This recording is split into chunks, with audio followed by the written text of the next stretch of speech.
এইদিকে ওইদিকে কি তাকাও? আজকে আমার বউ আসতেছে, ঘরটা সুন্দর করে পরিষ্কার করে রাখবা, কথাটা জানি মনে থাকে। ঠিক আছে ভাইয়া, ঠিক আছে। এটা বাসা না জঙ্গল? আমি তো এগুলো পরিষ্কার করতে পারবো না, ছাগলগুলারে দিয়েই করাবো। ভাইয়া, আমি ঘর ঝাড়ু দিলে কিছুই হবে না। আপনি জানেন মেয়েরা কেমন ছেলে পছন্দ করে? যে রান্না বান্না করতে পারে, ঘর গোছায় রাখতে পারে, ঘর পরিপাটি করে রাখতে পারে, এমন ছেলেই তো মেয়েদের পছন্দ।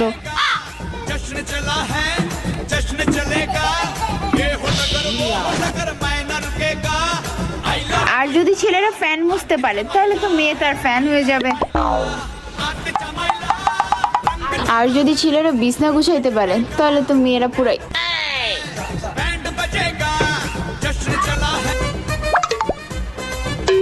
আর যদি ছেলেরা চা বানাইতে পারে তাহলে তো বিয়ে পুরাই কনফার্ম।